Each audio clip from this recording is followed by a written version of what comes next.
Yo, this hot, this the spot, there it is, pod.com. We're interviewing the best comedians, so tune in quick and get your ears receiving them. We talking about life and life to stream right to you, from the microphone right to your home, dude. Side note, this might get embarrassing, but no, don't sweat, yo, cause there it is.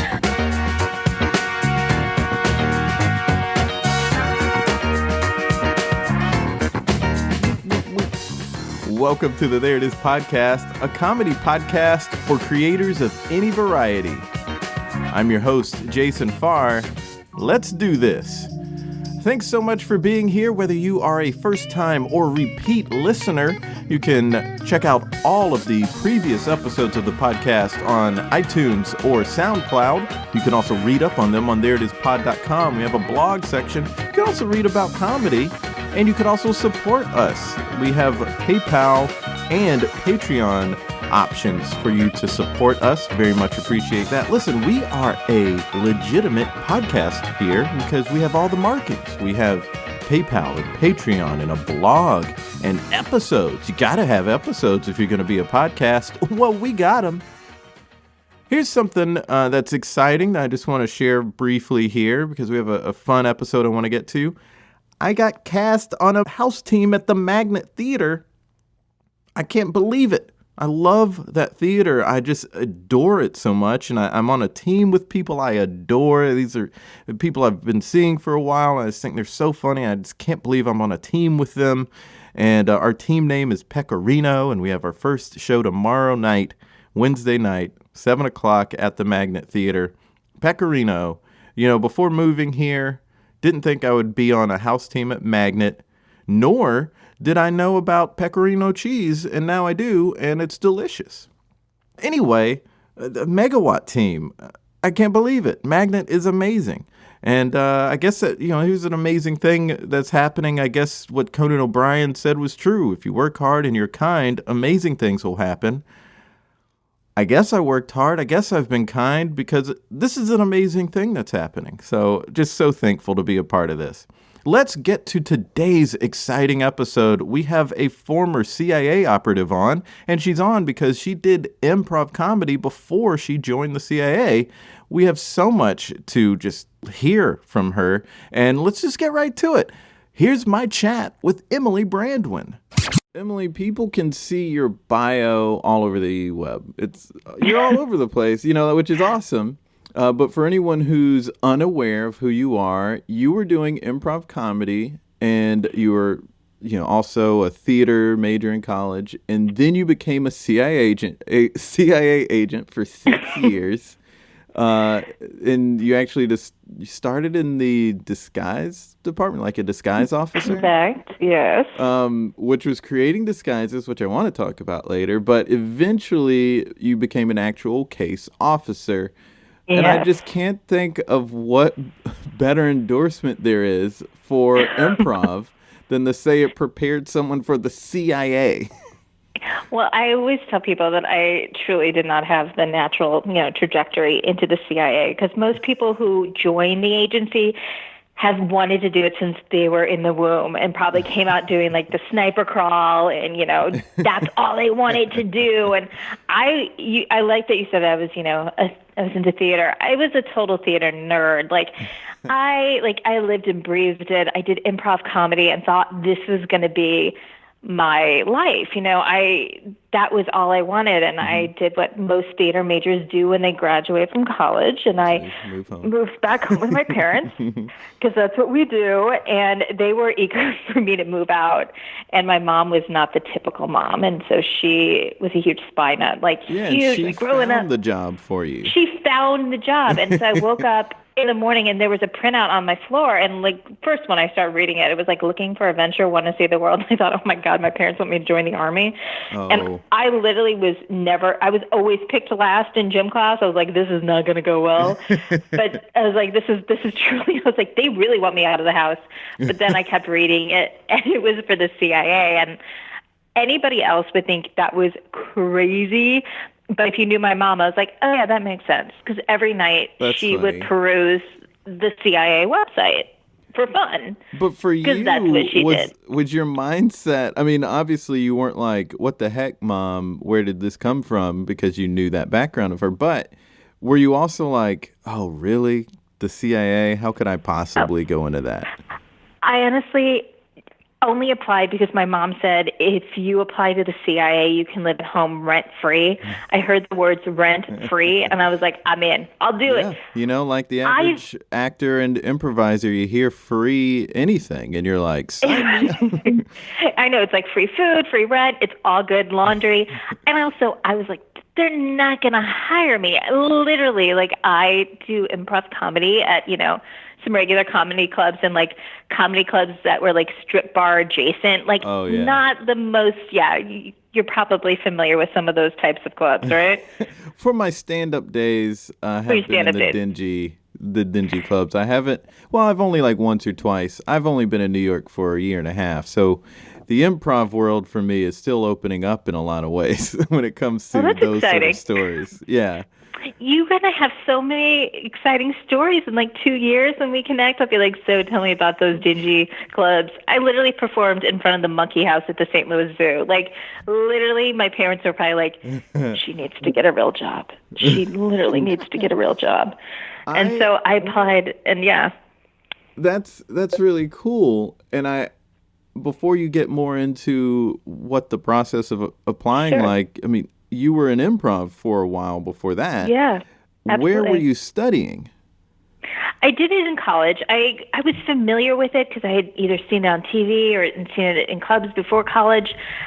And then in college, it was just something I had to do. It was sort of in me. And so I joined the college improv group, which I think a lot of us do. And you kind of start going, okay, that's what that's about. That's what, you're thinking about it, how you think and how you move. And then I also started taking classes, and then when I graduated, I lived in St. Louis, so there was like one big improv company there, and I joined that company. I was the youngest one there for a while. I think there was just 2 girls, so which was nice because as an improviser, when there's not as many women, you get a lot of experience, you get a lot of sort of stage time just playing all the female roles because we're kind of that's just what happens a lot of the time. Yeah, and that's only something that recently has started to change.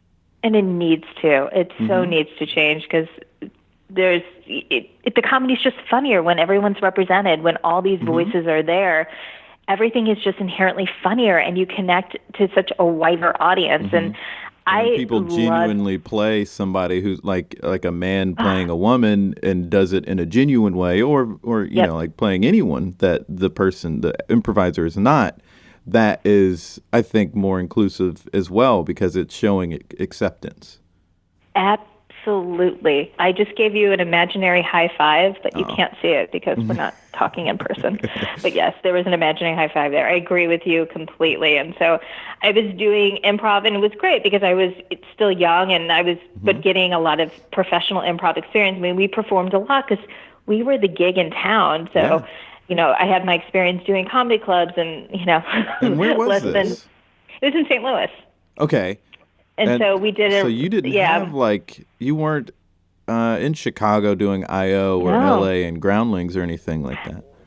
No, I thought about it. I thought, I didn't know how long I could, live at home rent free. And, I was doing a lot of odd jobs too. My dad was a physician. I literally worked in his office dipping urine samples. I know it sounds glamorous, so don't be jealous. But I dipped a lot of urine samples and did improv comedy. And so I knew that I had visions of going to LA, and that was sort of in my brain. I'm like, maybe I'll go to LA and take classes at Groundlings or something like that. And then, my mom sort of warped that plan.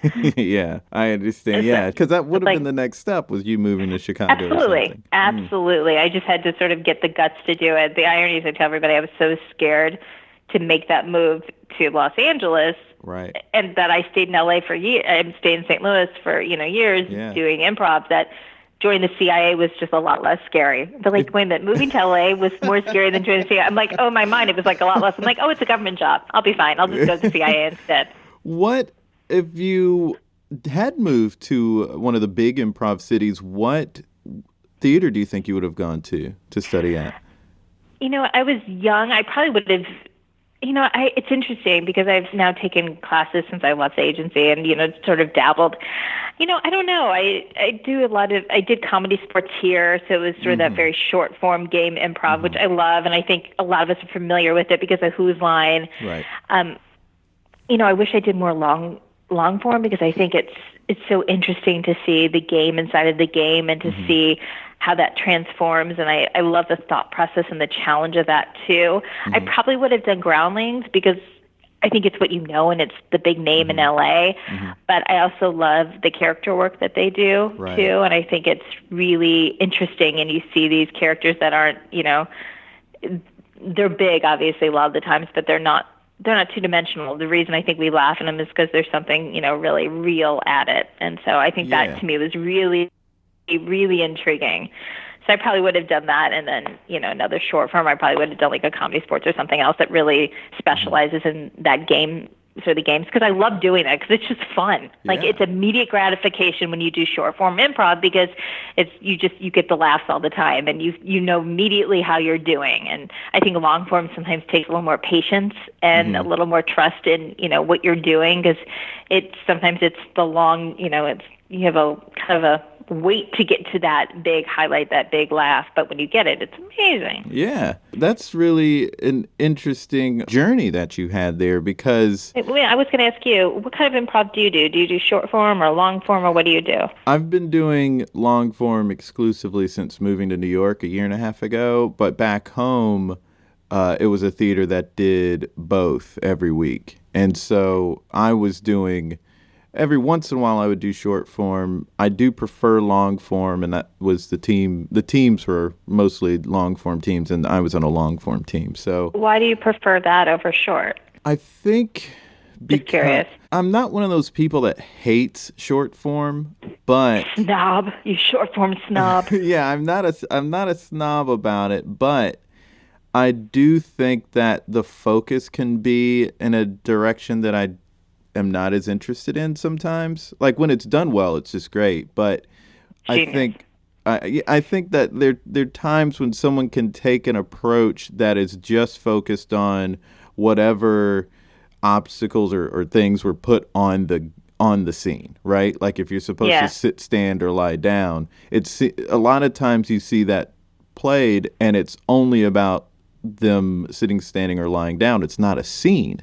And it's more interesting to me to see a scene. And you can only get that with long form.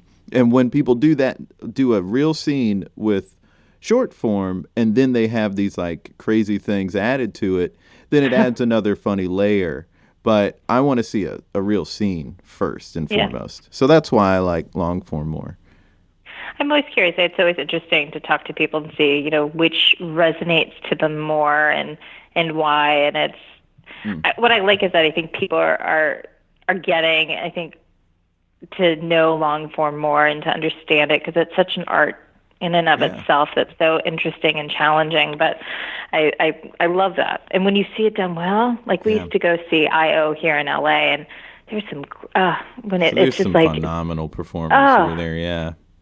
It was like jazz. It was just like everybody was just moving in sync, and it was just like beautiful. You're like, this is amazing. It's so cool that you compared it to jazz because that's the thing I always compare it to is that when it's working well, it's like a good jazz band where, there's a rhythm that's being kept, but it's like a loose sort of flow, and then everyone's taking turns soloing, and all supporting each other when we're not soloing. It's such a good way to make an analogy for what improv is. But a lot of people don't know jazz. Well, we're both really smart, Jason, if we both have the same thing. That's what you're trying to say. That was the point that you're trying to say. Yes. That's the end of the interview. There it is. And we're both scene. Smart. Thank you. Well, so your background, I know you had a lot of short form background, but just so people could have a sort of sense of the upbringing in improv you had, what theater would you say it's closest to, the training you had? It's probably more the comedy sports, maybe a little Second City. Okay. I think it was a nice combo in that. and Yeah. sort of laying the basics of improv, you know, Mm-hmm. lots of yes-anding and all that kind of thing. Yes. And I'm Not one denying. all the yes and, you know. You've mentioned that improv prepared you for a job in the CIA more than anything. How so? Yep. It's interesting. I think I mentioned to you, but I get asked all the time. People are like, "Oh, what should I do? I want to join the CIA. You know, what are the skills?" Actually, people don't sound like that. I don't know why I did that as the impression. Nobody at all sounds like that. But people always ask me. It's like when I do like my husband's voice, and my husband once heard me do an interview. He's like, "You know, I don't sound like that." I'm like, "In my mind, you do." He's like, "No, I don't." I'm like, "Okay, you're right." That's funny. And you're right. It just in the moment it sounded good, but It people is always ask like, that insulting thing that people do when they repeat what you said, and it's like, "Oh, you're gonna repeat what I." You were just like, "Oh, repeat what I said." It's like, no one. Why you make me sound so stupid? I'm like, have I ever sounded like that? If I have, you need to stop me in the moment and tell me not to sound like that. Or then if my husband does my voice realistically, I'm like, oh, God, I sound like that. Oh, God. Okay, you can stop me. So stop me now. But people do. They always say, you know, I want to join the CIA. What do I need to do? What's the kind of training I need? You know, second language. I'm like, that's great. And it's all the skills that you would think, and then like, well, what helped you the most? And I tell everybody every single time it was having improv comedy background, having that background, having that skill set, having that know-how that's just is intrinsic in your body after you've done it for a while. That language, that vocabulary helped me more than anything else. Because when you're in the CIA, there's nothing is normal. There's no black and white to your day. Every day is different. Every situation is different because you're dealing with people, and no person is predictable. No situation is predictable, just like with improv. Right. So in improv, you get a situation that's new, fresh, and all of a sudden you have to react, and you react with yes and. And so I do that in my life too. If you get a situation, I'm always like, okay, let me just yes and this to get the negative out of the way, get the negative out of the space, move the obstacle away so you can move forward. And in the agency and CIA, you know, you'd be overseas and someone would ask you a question, you have to lie on your feet all the time. You're constantly having And to lie. convincingly lie. And do it convincingly. You have to act it. But you have to be able to think of that lie, and you have to be able to know how to act on it immediately. And that was improv to me. Because in improv, you know, you make it a suggestion all of a sudden, okay, I am a farmer on the moon, and I have to be the most convincing farmer on the moon in that moment. And it's the same thing. That was never a cover that I used in the CIA, I'll just be clear. I never used moon farmer, but I guess the jig would be up immediately. If all of a sudden there's going to be a knock on my door. You told him about the moon farmer bit. And I was like, oh, so sorry. Space Force. But shoot, you broke me, Jason. You broke me. But to me, that's why it was so helpful. And I tell people now, I'm like, it's the two classes I think will help you in anything in your life, no matter what job you have, is improv. And also a good writing class, I think, is also important. But I tell everybody, take an improv class, even if it's just to make you more comfortable in your own skin, even if it's just to make you a little bit more comfortable to think more freely and more openly and to kind of remove those obstacles in your brain, it will help you. Even if you're never going to perform a day in your life, being able to think like that and be that spontaneous in the moment, I think is so important. I think another challenge is exactly. Like, what's the worst thing that's going to happen when you do improv and you fail? Like, you don't get a laugh. Like, right. You're not going to be killed. No one's going to take you outside and be like, we have to beat you now. That joke really sucked. So, yeah, you can never do this again. Like, okay, you just didn't get a laugh. Like, you're right. It takes that fear away. Like, okay, what's the worst thing that's going to happen? Okay. Yeah. And I also imagine that the soft skills of improv help a lot as well, like listening. Yes. Like you're a better listener, and since you have to get information and retain that information, I imagine, as an agent when you're out in the field, then those two things are huge in improv, and you had some good training ground for years for that. Oh, I'm sorry, I was listening to you. Joking. See what I did there? I'll do a callback in a few minutes. No, it is. We get the third beats. You get the third one. It's always in threes. It's funny. People always ask me, like, who's better at, being a case officer or an operations officer? You'll hear that term interchangeably a lot of times, and that's what people think of when they think of like a CIA spy. They're not called spies. It's usually an operations officer. Right. But they would say, who's better, a man or a woman? Because everyone wants to do that gender thing. And I always say it's women. And one of the reasons is because they listen so well. And so being a woman, which I think intrinsically that's what we do, we're a little bit more intuitive like that, and we listen a little bit harder and a little bit more to those details, along with improv, really, really helped. And so if you want to join the CIA, be a woman. Be a woman. And do improv now. I'm joking. Or the future is female. And so at least, adapt to being more like women. I just high-fived you again. Oh, you have no idea. Yeah, you got two of them now. Just want to say. Rules of threes. That's going to come. Yes, but you go for the hat trick. Yep. So tons of improvisers have gone from a smaller improv city to the big improv city like LA or Chicago or New York. You, instead of going to one of those cities, went from the smaller improv city to the CIA. And I imagine that has to be an even bigger culture shock. How did you transition into that? Well, first of all, I was so naive to what the CIA was. Everything that I knew about the agency was what I saw in the movies and TV shows, which means all of it is wrong. Like, it's all wrong. There's nothing similar to any of it. So, walking in, I tell people I kind of felt like I was a Martian. I felt like I was from outer space. I was this, kind of, awkward, really awkward theater kid. And here I am, my first day of work at the CIA, walking on the seal, that seal that you see in every movie and every TV show.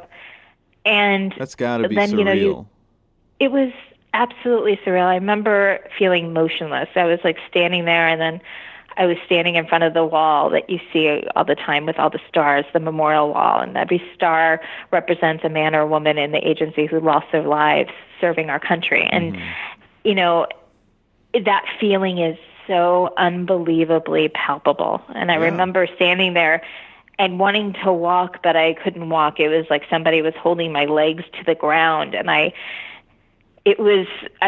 remember it so vividly, and it was years ago, but it was almost like the world was kind of spinning around me at the agency. And I saw all these very well-suited, men and women who looked very serious, kind of walking around, and they all looked like they had a purpose and a mission and something to do and something to work towards. And I just kept thinking, what am I doing here? I had a very ill-fitted suit. It was my first suit ever, and I felt like I was playing make-believe, or I was doing dress-up, and I was in a role in some kind of play. And I thought, okay, that's probably the only way I'm going to survive is to kind of fake it until I make it.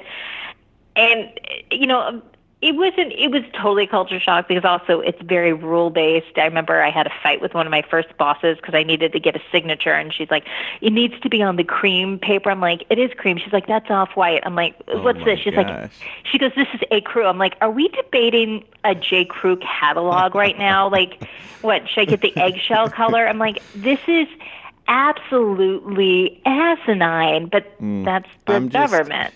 The only thing, I don't have jerks who are listeners, but any misogynist listening or who is out there would hear that story and just go, see, that's what women in the CIA would be like, arguing about distinctive colors. But that was just that little one do they know everybody would argue about that. Right, exactly. They would assume it was every woman, and it's, of course, there's a man who's making that argument with you, too. Or a man who's going to yell at you because he thinks you stole their hummus from the refrigerator. Trust me, there are petty disagreements and fights by both genders at the agency. Oh, that's funny. But I would imagine that they would be able, as, spies, be able to find who stole it without being you want to hear something good? You want to hear a good story? What? About that? Yes. And you could look it up. I forgot how many years ago. That was a few years ago. Somebody at the agency was noticing that, I think it was, and I'm telling the story super poorly, so I just want to set that up as really exciting for anybody who's listening. I'm about to tell you a really shitty story. But it was like 2 or 3 years ago, they found out some contractors who worked for the agency. I think that's what it was. They assumed, they thought they were maybe stealing money and food from the vending machine. So literally the CIA set up a sting mission inside the CIA with cameras and surveillance and found these dopes stealing. And I was like, well, that's genius. Why would anyone? Oh gosh. It was like for like a few $100 too. I'm like, you guys have top secret security clearance, which is worth thousands and thousands of dollars. You have access to a world that a lot of people would want to work in, and this is what you do? Like, it was asinine to me. It was crazy, but of course, like, I was like, is this The Onion? Is this for real? I know, yeah. I mean, like, why would you decide, if you're going to steal from somebody, why would you make it people, like, spies? Why would you make it people who look for it? Crazy. And I also just love the amount of work that the agency did to catch it. You know, like some of us would be insane. like, oh, we'll put up a Nest camera and like that'll be that. They're like, they went full on. I was like, well, you know, That's you mess with the bull. So you had this transition period there, and you were arguing with the people that one person early on about like how specific things needed to be. And as I mentioned, you were originally hired as a disguise officer. Yes. Now, this is fascinating to me because I thought, out of all the things in movies, that was the bullshit thing. That was the biggest one, or one of the biggest ones. And that is... I too. That is mind-boggling, but that is real. And I don't mean that in a, oh, come on, take it more seriously sort of way. It's just, wow. You know, like, yeah, I guess that needs to happen, but I just assumed Hollywood got that wrong. Well, imagine my surprise when I didn't know what my job was because they didn't tell me until literally my first day. And I knocked on a door and was like, they can't. I was like, because during the interview, I was like, can you tell me what the job is? They're like, no, we can't tell you. I'm like, I can't give you details. Yeah, that makes sense. I'm like, can you tell me if it rhymes with egret agent A? And they're like, no, we can't. And there was like no laughter. I'm like, this is a tough room. Tough room. That's also how improv helped you, like performing in those clubs next to a strip club. And if you'd bomb there, then like, hey, you know what? Bombing at the CIA, not as hard. Yeah, if you bomb at the CIA, you really, but yeah, that could go in a not good place. That's the right kind of bomb when it comes to the CIA. You don't want to bomb. A comedy bomb. I remember it was like literally the first day, and I was like, what is all of this craziness? It kind of looked like a room like out of Spencer's Gifts, like you just see wigs and mustaches, and I was like, wait, hold up, what? And I didn't know either that this was a real thing. And then, I mean, it truly has such an important purpose. And I think like movies and TV shows, like the Americans show the importance of disguise, and they show it in a really good way. And that's why I love the Americans. And if anyone asks me, I always tell everyone that's the best espionage show because you see them using it for a real way. And it's very technical because you're wearing a disguise not because you're like, oh, this should be fun. You're wearing it because you need to protect your identity. But more importantly, you also want to protect the identity of your asset. Because there are a lot of situations where it looks weird, it looks suspicious if there is an American meeting with a foreign person in another country. They're like, why are you meeting with an American? Why are you meeting with an American that we know works at the U.S. Embassy? And so there's real reasons to do that. And sometimes you need it, and it needs to be a great disguise because you're going to be up close, you know, in front of your face. Sometimes it just needs to be something that in the middle of the night, maybe a woman shouldn't be driving in this country at 2 o'clock in the morning. So maybe I need a really easy disguise I can throw on that makes me more have a male profile. So when they see me driving, they're going, okay, it's a dude, so it's fine. I'm not going to pull them over, and that doesn't look suspicious. So there's always a different reason. There's nothing standard in it. You know, for me, it wasn't, I think I mentioned it before when we were chatting, it wasn't the perfect job for me. You know, I think they thought because I was a drama major, I knew about disguises, but, you know, I did restoration comedies and wore, you know, powdered wigs and corsets and fake hairy moles. Like, nobody's going to go to, like, Afghanistan and be like, give me the corset. Like, it's not going to happen. And so I was very fortunate about, 6-8 months into that job. I had met an operations officer because those are the clients of disguise, those are the folks who need the disguise. And we just kept interacting, and he eventually was like, let's go have coffee. So we had coffee, and he's like, this is not the job for you. I'm like, yeah, I kind of know. He's like, you almost look like you're bored. I'm like, yeah, I don't feel like I'm using my skills. I don't think I'm using like me in it. And he goes, you should be an operations officer. And then he basically pitched me on being an ops officer. He's like, you have to be an actor. You have to take on a role. You have to be a great listener. You have to be able to, convince people of things. And he's like, I've heard you do all of these. This is who you are. And so I was really fortunate. And so I got very lucky. They don't often recruit from within the agency, but I had some good recommendations. And so then I went to the farm, which is nothing like the movie The Recruit. Nobody looks like Colin Farrell. Let me just dispel that myth right now, because if they did, I probably wouldn't. Do they look more like Pacino? Yeah, a little. There's a lot more Pacinos than there are Farrells at the agency. Trust me. Maybe Otherwise, more Will Ferrell than Colin. Yeah. Although if he was funny, and they're like, oh, more funny people. But yeah, so then I did the farm, and then spent the rest of my career traveling and having that job too. And then you got to wear the disguises. I did, and you do, and there's different ways and reasons you might have to alter your appearance. And I think another thing which was interesting is disguise doesn't have to be, something like in Mission Impossible. Right, it's not a mask and then like something that you put on your throat. It could be anything. It could just be like, slicking back your hair, putting in a hat, whatever it is. There's so many different, there's light disguises and heavy disguises. And so it was an opportunity. You always have to think about what your operation is, what you're trying to accomplish, and how your appearance impacts that. What?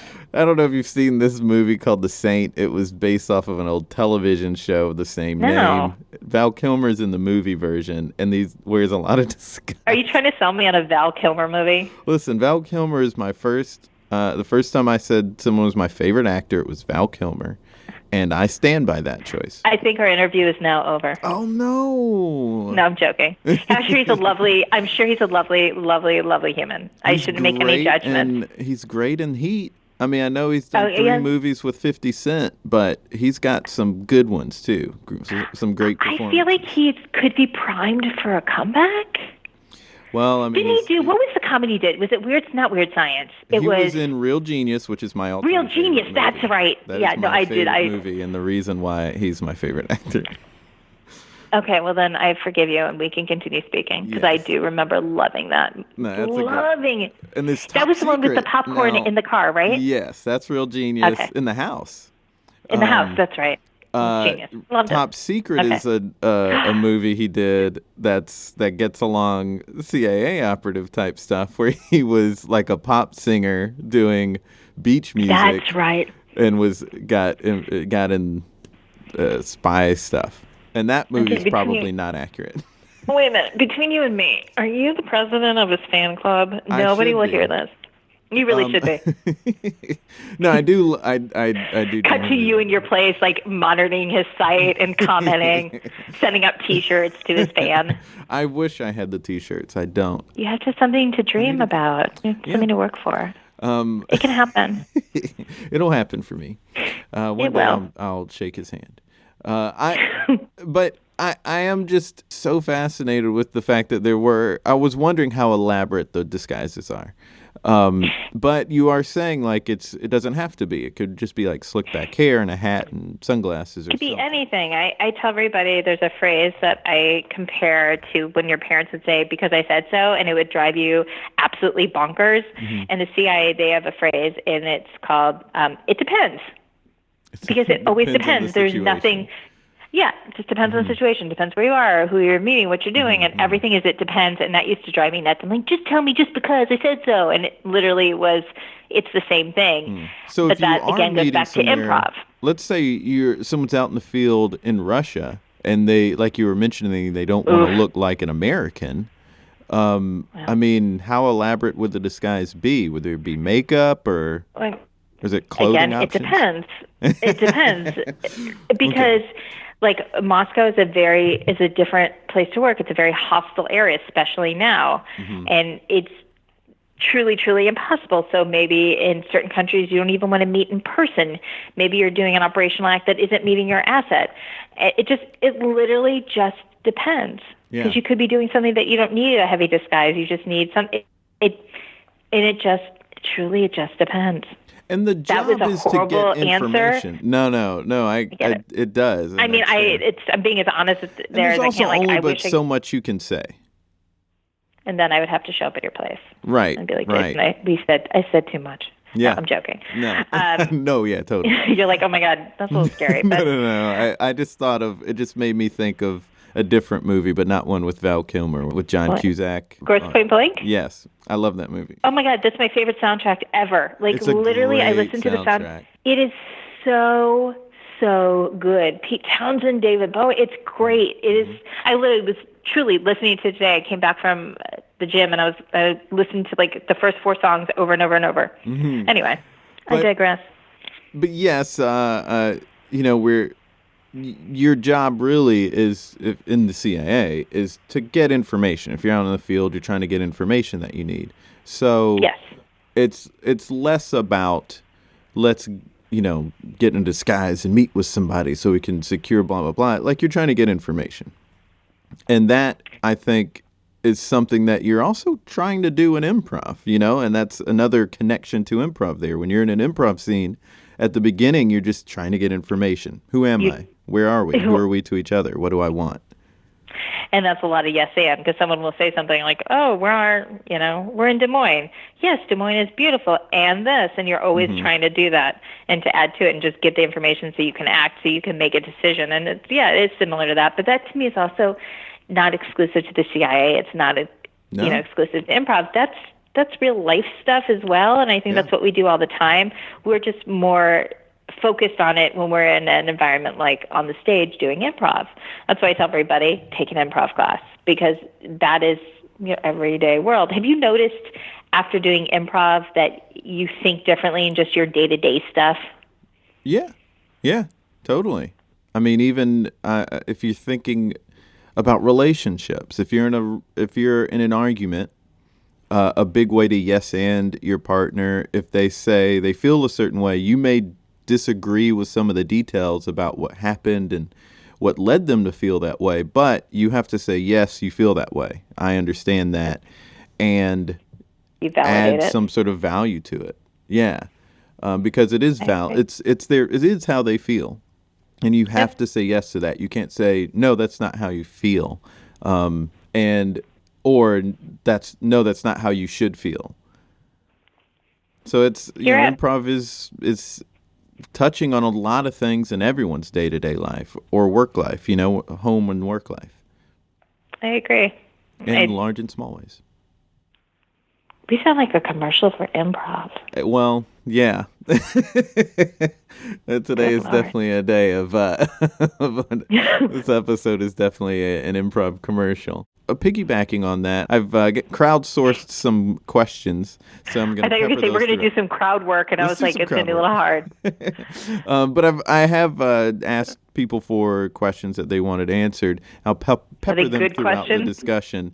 Some of them are more funny than others. Here is one, and you may not be able to answer this, but has improv saved your life in some way? It's funny. People ask me, and I hopefully my answer will get back to your question, and I don't mean to be evasive. People always say, like, were you ever scared in the moment? In the moment, I was never scared. When I got home, I would be scared. And so saving my life, I think every time you go out and you do something, it's always inherently dangerous. And there were situations that were more dangerous. Being able to think quickly on my feet and to think confidently in every decision I made had to do with improv. It had to have that acting background. And so it inherently helped me in everything I did. Because every time you travel, you a lot of times would travel under a different name. And so you're a different person. So having that confidence to be able to play that part was improv. And so absolutely it helped. That's awesome. This is another one of those things where improv, I think, can save people's lives in many different ways. Can give people a place, like all these different things. And in your case, it was like being able to be quick on your feet in tense moments. Yep. We see a lot of these Absolutely. tense moments in movies, of course. Everyone's seen Of these. course. Yeah, you're talking about The Americans. And you've talked a lot publicly about what people, like what shows are not real and are real, like 24, not an accurate depiction. And it's a little bit more egregious than Mission Impossible, which also is not an accurate depiction. But Mission Impossible is intentionally, like fictional. But 24 does have this sort of like, well, this is what it's like somewhat to a vibe. It has that sort of vibe to it. Because it takes itself even more seriously. Like Mission Impossible, there's a tongue-in-cheek aspect, and everyone knows that no one can humanly run like Tom Cruise runs. I'm always like, there he goes, he's running. And that's an aside. Did you see the latest Mission Impossible? I have not yet. I want to, but I do know that he trained for like a year to fly a helicopter just to do a stunt. And this guy, another question someone did ask, and we'll get back to the one I was we'll get back to that. getting to about the like what people get right and wrong. But a question someone did ask was, are there famous people who are agents? And you probably can't answer that, but if there is one, it's probably Tom Cruise, right? No. He's a little like, I'm going to keep all of my opinions. I think he's a very talented actor. He would be. And the movie's very good. The first 2 of the 4 hours of the movie were really good. It's a long movie. It's a little bridge over the River Kwai long of a movie, but it's still super fun. I still really want to see it. I was like, oh my God, this mission would be a lot less impossible. Like, if he's running this fast, it shouldn't take this long. I was like, good Lord, is it still going? But it's really super fun. But no, there's nothing right there. I always tell people, you're saying like what people get right and wrong.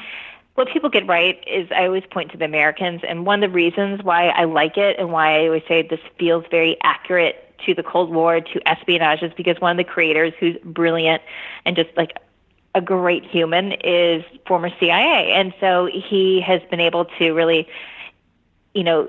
get nuggets and drop in nuggets that are really realistic. When they stupid little silly things that I loved is, when you see a character wear a disguise, you see characters when they have a wig on, they have a wig cap on. Because in the movies, a lot of times you'll see a TV show and they're just ripping off their wigs. Right. That never happens. If you did that in real life, it would look ridiculous. It would look ridiculous if fall off your head. So they show like people putting clips in. Exactly. You see when they put a mustache on, they're looking in the mirror, they're trying to put it on right. You see them when they put down a signal or a drop, how they do it. And it's very realistic in that sense. I mean, look, it's a very heightened environment because it's a TV show. And ultimately I tell people, like, you don't really want to watch what happens that goes on the CIA because it would be a lot of paperwork and you all would be bored off your ass. But what they do and they get right is really good. And I think that's what has attracted so many people to the show. And I mean, that and amazing writing, and it's all about relationships really. And the spy part's kind of optional, but I think that's why people are so connected to that show and why people like me and other agency people, we loved it. It has that realistic nuggets in it that makes it really feel grounded in a reality. Yeah. And you like a variety of things, it sounds like. I mean, you like The Americans, it's realistic, but you also like the Bourne movies, and you like... Oh, I love the Bourne movies. And which are probably less accurate, I would imagine. Oh, there's nothing accurate about the Bourne movies. I love the Bourne movies, although, like, at the end, because it's, like, how it's shot, it's so jarring, I, like, need a little Dramamine sometimes. I'm like, hey, just calm down with the camera. But I think they're so good. I love, like... And look, it's a fun movie. I don't go in going, I wonder if they're going to get the CIA stuff right. Like, you go and you're like, that's an amazing action movie, and so I love all that part of it. Absolutely. Like, I love that. Like, I liked different seasons of Homeland. Did it get, parts of that, you kind of go, I'm like, okay, that's kind of realistic. But look, nobody like Carrie would ever be hired or retained at the CIA. Like, I mean, it's like a year-long interview process practically, right? Yeah, it's a little, for me, it was a little over a year. Yeah, I mean, they vet people too much to let someone volatile like that in. And also, I imagine you've never tried to crash a helicopter into another helicopter, like I think that's in Mission Impossible. Oh, I haven't? Oh, sorry. You have. Oh, okay. Oops. No, I did not pass my helicopter crash course, so they did not give me the helicopter for that. That's not something they do in the CIA. Damn. A couple of these were user questions, but here's another, or listener questions, but here's another. How full of it was Chuck Barris? Probably pretty full of it. I didn't even, it's funny. Like, first of all, I love the movie, and I liked him because I thought there is something sort of magical about him. Yeah. And sort of his, like, kookiness and his joy. So, yeah, I'd say this. Sam Rockwell's great in that movie. Oh, good Lord, was he good. I love so Sam good. Rockwell. Like, I thought, like, that was his star-making performance. I was like, well, he's a star, and I'm glad that now everyone's like, he's a star. I'm like, I thought he was a star way back then. Yeah, 14 years ago.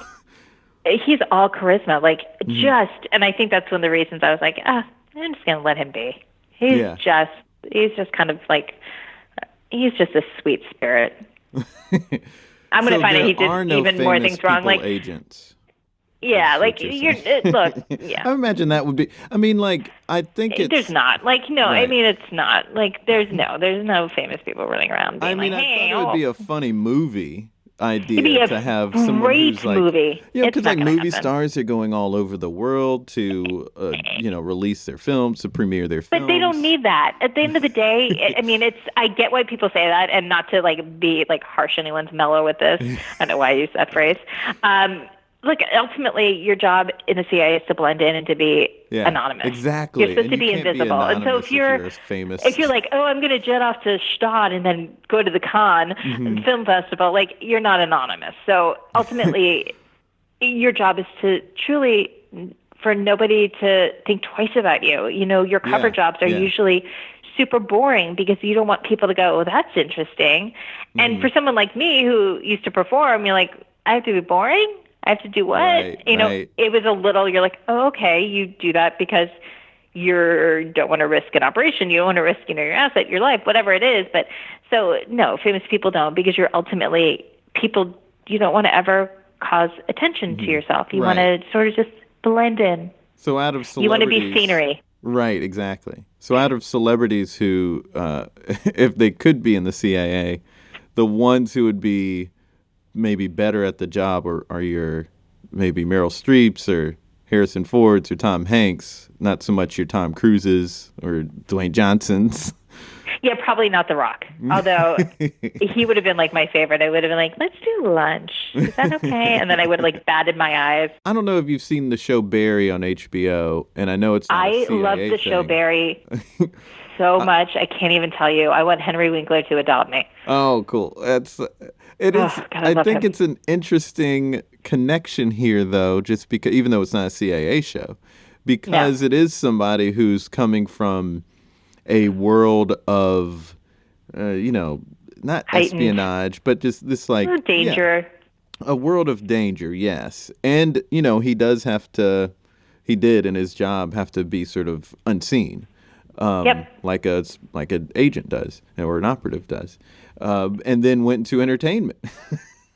Do you relate? And then he has to live his cover while he's now an acting student, and learning how to act. And that's what people are having to do in the CIA. If they go out in the field, they are working somewhere, playing a role, essentially. Exactly. And that's on top of their job. Their as actual a CIA job being agent. Right. Exactly. And then they have to go back and do that. So that's very interesting. How much do you relate to Barry? I know he's like a totally different personality type. Yeah, I don't really relate to him. I don't mean to be like, oh, sorry. Right. I don't mean that part of it, but the part I just didn't kill people, so that was really hard to relate to. So I don't, that's what I mean. I don't mean that part of the show, but no, I know. I didn't really, because it's such a heightened show, and it's so different from, anything real. Yeah, anything real, or anything I experienced, or anything anybody would experience working for the CIA. It's so different. I would say, like, if you said, hey, when you watched The Americans, you watch Homeland, I could go, okay, yeah, there's moments where I'm like, oh, yeah, that feels kind of right. I would say, yeah, I relate to that, but Barry, not so much. What? I mean, I relate to some of the acting students when they would get like frustrated in an acting scene, but nothing to do with the CIA. I'm like, oh my God, I'm having flashbacks to college. What do improvisers get wrong about the CIA or work like this when they do improv scenes? Is it similar to how Hollywood gets it wrong? Yeah, I think it's easy in the sense that like we play it what we think it is. And so, unless you've worked at the agency, you're not going to play a scene like that. And also, it's probably not going to be interesting for the audience because the audience's frame of reference are probably what improvisers' frame of reference is too. So that's what you play. You play what you think is in the movie, and that's what the audience thinks the CIA is too. Mm-hmm. So to play it a different way, I don't know if you'd even have success in that because you'd be playing a role that people aren't familiar with. And I think in improv, some of the joy is if, you play a certain role and there's a familiarity there and there's something that there's a connection. Even if you play it totally different, there's still that nugget of connection that you're like, okay, I know who that person is. I know what that job is. There's something there that connects it to the truth that I know. Whether it's the truth or not, it's the truth that I know. Right. And what are some of the things that people just in everyday life get wrong about the CIA? I mean, I would imagine some of that is the information they assume you have. Like, they probably assume you know who killed Kennedy and know all the details of Area You have no 51. idea how. I literally, first of all, like that question, people ask, basically you're asking like, what do people get wrong? Because I'm on Twitter and I'm pretty vocal on Twitter, like the shit that people think that like I did personally in the CIA, like literally from fake moon landings, like legitimately, I get so many like, you're in the deep state. And I'm like, oh my God, take the tinfoil hat off. Right. Crazy. Conspiracy theories used to be just like this one crazy guy on the street with literally a tinfoil hat on. Now it's like this thing that in a bunch of people you could meet and work with actually believe. Oh, it's legit. Like you would, and the reason it's so fresh and you can hear it in my voice when I'm like, Yesterday, some guy who claims to have numerology power, and I say that like that because I'm like, that's how crazy it is. And he like tweets my bio and he's like, this is how the deep state works. And like it does this whole thing. And I was like, oh dear Lord. And his name was like Gary the numerologist. And I was like, so of course, like I tweeted something snarky like, who told Gary? Now you're not going to be invited to the deep state barbecue, which of course like set him off even more. And then he starts like tweeting more. But yeah, it's crazy. And so many people believe it, but we're in an environment, I don't want to get political, where people are not as aren't trusting the news, and they're trusting when someone says fake news and someone puts that out there, they immediately grab onto it. And it's just this crazed environment that we have, and it's so sad, and it does such a disservice to people who are actually working in the government. And I think that's another thing. People always think it's a very biased workplace, and not to get super serious. I will tell you with 100% confidence and certainty that if you were to meet anyone who worked in the FBI, the CIA, NSA, any of those government agencies, they've worked there through countless different administrations. They are not loyal to a president. They are loyal to our country, and they work in a truly, truly nonpartisan way. And they are so dedicated in keeping our country safe and doing what's best to our country that it would help you sleep well at night. And so when people are like, oh, they have an agenda, their only agenda is to make sure that our country is kept safe, truly, truly at the very core. And that was the thing when I left the agency. I was like, if I could have left my thumbprint, knowing that I had a little something to do with that made me feel so good because, I think our country is amazing in so many beautiful ways. We're being tested in a lot of ways, and that always makes me sad when you hear that and people questioning the loyalty or the character or the integrity of government officials who used to be our heroes. Like people used to look up to the FBI, and now that we're maligning them, it's disgraceful to me because I know those men and women. I know that what they sacrifice every single day besides their lives, the times with their families. It's incredible. And so that to me people get wrong. Look, I also get like I'm more joking, like when people like, oh, you work for the CIA. Legitimately, one of the first questions people ask, which was a little crazy, like, so how many people did you sleep with? I'm like, I'm sorry, what? That's a and I was like, hey, question. crazy. Well, first of all, I'm like, let's just take this question apart. First of all, I love that the first question was how many. You didn't even ask me if you did. You just jumped to the fact that you're like, you must have slept around a lot. They love those movies. I love this. It's awful movies, and then I love the assumption. Like, I'm like, it's a government job. Do you think I'd ever do that for a government job? At the end of the day, like, no. Unless they think it was just like a truly romantic. You're out in the world and you're in some locale and you meet somebody and you fall in love, because that's the movie way to look at it. As opposed to like, I know what you've been doing, craziness. Yeah. I think, and this goes back to what you were talking about the disservice, that part of the discussion about what people get wrong.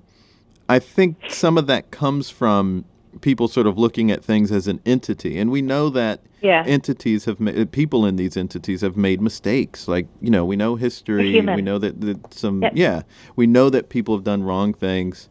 Absolutely. And it unfortunately happened in our government, in our history. We understand that that's the case, but to assume that every single agent who from here on out is just A-okay with all that, or is doing that sort of stuff, or had some sort of hand in, like, you weren't working there when in the 60s or something. No. Like, when anyone could talk about like, they tried to kill Castro and shame on them. And it's like, listen, regardless of I'm sure there are arguments that people can make on either side of that. But I just mean, yes, that happened. However, you, Emily Brandwin, should not have to answer to that. I'm like, it wasn't me.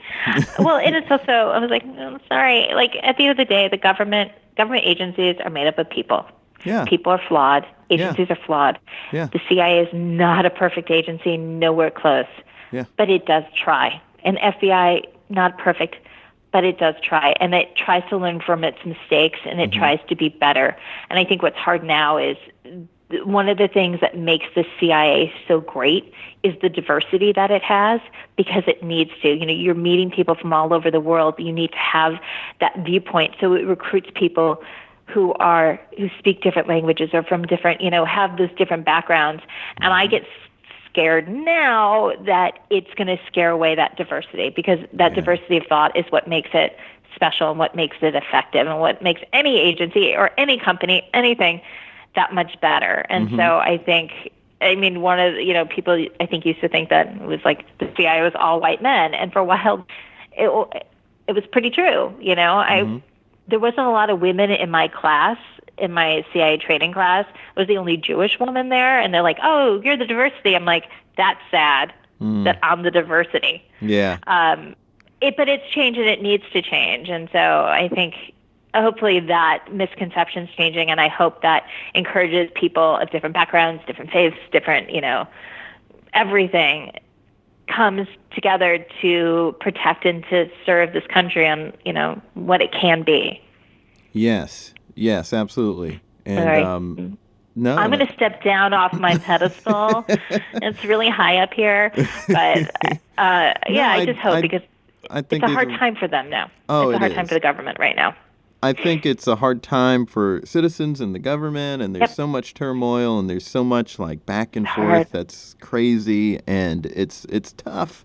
And I don't envy a lot of people's position, and I do have empathy, because people, like you were saying, people mess up. People people are flawed, and people have made mistakes. And I just have never been one to say, like, well, therefore, we don't need to have the CIA or the FBI or a police force. And it's like, okay, get rid of those things, but also get ready for a hell of a lot of chaos, and also you having your life in danger a lot more than it's not now. You don't have to pitch it. You can. There's ways to fix it. And I think people want that ultimately. Right. Well, I hope I got that third invisible high five. You did. You actually got 2 high fives, so you got 4. So you, it's more than the hat trick. I use a little sports metaphor there, or sports terminology, so my husband hears this, so he can be like, how do you know hat trick? What? And I'll be like, yeah, that's right. That's right, honey. when you left the CIA, you did get back into entertainment. I did. When I left, I knew I kind of came at that crossroads that a lot of us have in their lives, where I was like, okay, I'm either going to stay forever or I'm going to leave. And I just knew, like, if I didn't leave, it was sort of now or never. And so in my head, I was like, what's the place that's the most different from DC and the CIA? I'm like, LA. So I moved here, didn't know anybody, didn't have a place to live, and was like, I'm going to start my life over. And I wanted to do something that got back into sort of that creative roots that I had, the entertaining, the performing, all of that stuff, because a lot of that really atrophied for me when I was at the agency, because at the end of the day, it's still a government job, even though, there's a bit of acting and all this involved. You don't really get to fully express it. And I think for a lot of times it gets stifled for so long, it just dies away. And I miss that so much. And it was painful to miss it like that. So I moved back here and I was like, I got back into improv. Where at? I started doing comedy sports here. And I'll tell a quick story. Which I think is amazing. I was dating a guy who was he was a stand-up, and he was just a total shitbird. And we broke up, and he's like, and you think you're so funny, why don't you just do comedy again? And yes, he did sound like that. So I was like, you know what? You're right. The next day I joined comedy sports. It was like that day or the next day. And that's where I met my husband. Oh, that's great. And I was like, I was going to ask where you met him. I met him doing comedy, and he's got a real job in entertainment, but he had always done improv too. And both of us were like, hey, we're not going to do this as our job, but we want to get back into it because it feeds us as people who do improv. Improvisers know, there's something about it that just feeds us. It's in the breath, it's in the blood, and you get that energy off of it. And so we both were doing it, and I met him there, and I was like, okay, that's it, I'm done. Yeah, that's really great that you've been back in there. You do speaking engagements. I do speaking, which I love doing. I've been doing some keynote speeches. It's fun because I think people, when they hire me, I always say, look, it's not going to be your typical keynote speech. I've gone to these conferences, a lot of intelligence conferences, and you see a lot of people with white papers and big screens with keynote speeches. I'm like, yeah, that's not me. And so I get up there, I do 45 minutes of me telling my stories, and it's like sort of one-woman show-esque, where I talk about my journey and lessons learned and turn it into that, but I love it. And it's, to me, I think my story, even though it was at the CIA, is relatable enough to other people, and there's nuggets where there's a sameness, because we're all human, and so we've all had, the challenges and struggles and all that kind of good stuff. That's what makes us all connected in the world. Nice. And this is a ridiculous question, but it's awful. Don't ask it. It's not as ridiculous as the helicopter one, though. But no, that was pretty ridiculous. Did you ask that, or did one of your one of my friends listeners did? One of my friends. You tell your friend. I'm going to talk to him later now.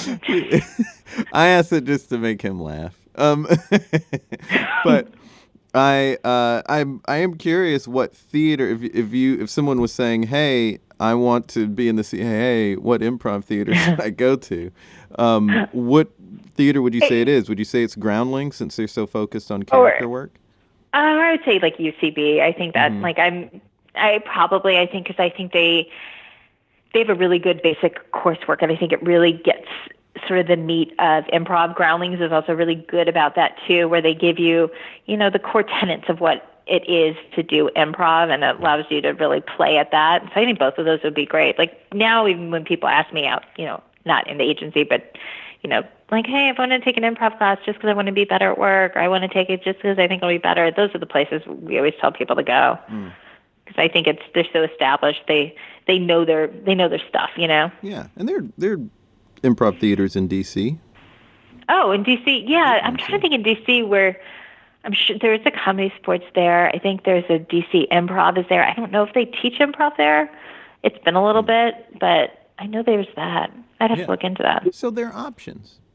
Oh, if there's options. And also, for people who don't live in LA, New York, Chicago, DC, improv has become such a big thing, and I think part of it's because of the success of, Groundlings folks at SNL, and you hear them talking about UCB, and it's whose line is it anyway? So it's a very familiar thing. They're like, oh, Wayne Brady, we get it, he's genius, and you're like, oh, how does he do that? So a lot of cities have improv, classes where you can take improv. It's, they're everywhere. I mean, truly, from some of the smallest cities to some of the biggest. I mean, Orlando has a huge improv community, and they've turned out, Wayne Brady came out of that, and there's amazing talent that has come out. So I think it's everywhere. You can, if you find it, I always say go to a couple shows, and if you like what you're seeing, then take a class. If you go and you're like, this is bad, don't take it, because you're just going to have a crap attitude. Right. And if you're doing improv and looking for a change in career, you don't have to go into the CIA. You could go into something else. No, you should go into the CIA. And go into the CIA. Yeah, that's what you should do. Oh, wait, no. For me, my journey was very, like I said, very different. It's not the traditional journey from improv to something else. Most people do something other than espionage. Yes. I just decided, let's give it a whirl. Let's see what this whole spying thing is all about. Oh, well, for grins and giggles. There's so much more I'm sure people want to know about the CIA life and what it's like, but you can't talk about a lot of it, and we have reached the end of the episode. So. Oh, are you going to be? I'm going to be sad. I'm going to be sad about it. It's over. Too. It is, but we do get to create something together. I'm so excited. Okay, what are we going to create? One last segment. So, we've been talking so much about Hollywood and how the CIA is depicted. Maybe it'd be fun to come up with an idea for a TV show or a movie that fits your sensibilities about what the CIA is. Oh, it would literally be my life at the CIA, because I don't think there's ever been. That would be a very interesting angle for us. I think it would be interesting, because I think we see that everything in the CIA is done in a very, Carrie Matheson way in Homeland, and having a dramedy of a CIA dramedy, that would be great. That follows your life, 1 hour. Has a lot of humor. I could do a 1 hour, like a Netflix streaming. I think that could be really interesting. Or 1 hour special, I don't want a 1 hour special. I feel like it needs to have a series, right? Yeah. Yeah, an hour-long series that is comedy and drama. Exactly. And follows your story. That would be really interesting. Let's pitch it. Yes, let's pitch that. And also, since reality shows are so easy to pitch and cheaper to make, maybe there's a reality show in there somewhere. So there is American Ninja Warrior. Which I always watch, and my mouth is like dropping open. I'm like, that's amazing. Yes. Yeah, literally, I'm like, I don't understand this. What am I watching? But they're amazing. Maybe there's a CIA version of that can exist. Like, there's a room full of people, and you're supposed to guess which one. They're all in a disguise, and you're supposed to guess which one. Or maybe not all of them are in a disguise. One is in a disguise. Everyone else is being themselves, and you're supposed to guess which one is the spy. You know what's funny? Like, in real life, I'll go out with like my husband or my friends, and they'll be like, is that guy wearing a toupee? Is that a wig? And people always ask me, I'm like, I don't, let me get a little, oh yeah, it is. And they always do it. I'm like, they like wind me up. They're like, oh, this is our fun game that we play with Emily. I'm like, oh. There's probably a lot of that in LA, a lot of toupees and wigs. There's a little of that kind of stuff. And I'm always like, oh, or they'll ask me in a movie, like we're watching, like, is that real? Is that not? I'm like, oh, see. And then I'll like dissect it. I'm like, do you want me to ruin it for you? Am I allowed to, just squash every joy that you've had watching this? I'm like, if you want me to be a joy squasher, just let me know. I'll do it. If we were making a drama series, though, that was based on operatives, what would be the things that you would say this definitely has to be in the show just to get it right? To get it right, like, I think one of the reasons, not to go back to the Americans, I'm not getting paid for these plugs, and it's off the air anyway. I think what they get right about it, I should, though, what they get right is it's about relationships. And really, I think you watch a movie, watch a TV show, and you don't realize that it's, at the end of the day, it's men and women who go home to their families. And then they go home tired because they're not working one job, they're working two jobs. And they've missed their kid's dance recital again. And, I had a mentor, and not to bring this segment down to a low, but I'll never forget when he said this to me, because I was debating whether I was going to leave the agency, and it was a really tough decision because you get in and they spend a lot of time and money and energy recruiting you, and you're like, how can I leave this? And some people weren't kind when I said I wanted to leave. They took it as like, I can't believe you're going to leave government service. But he was really sweet, and we had coffee, and he's like, look, at the end of the day, the thing I regret is not trips I didn't go on for the CIA. It was not being there for my wife when her father died. I went on a work trip, and at the end of the day, I can never get that back. And he goes, those are human emotions. I will never regret a day, I didn't spend longer in the office. And that's true for everything, but especially true, I think, at the agency, because you sacrifice so much. And I think that could be, it definitely not funny, but that's truly what it is. And I'll never forget, he goes, because at the end of the day, in 30 years, you could stay here and retire. And if that's what you want to do, that's great. But if not, just think about who's going to bring you lemonade on your porch. It's not going to be the CIA. Nobody here in this office building is going to bring you lemonade. The person in your life, the person you love, those relationships that you nurture, that you care about, that's what matters. And he goes, he's like, people are going to kill me for saying this. He goes, but you need to follow your heart. And if your heart's here, that's amazing. But there's other things out there. And he goes, just remember, you have a full life, and what's important to you and how you fill that life.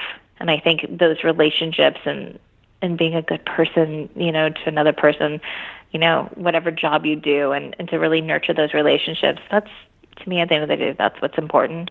Like, it's not a sexy answer, but no, really, it's a great answer.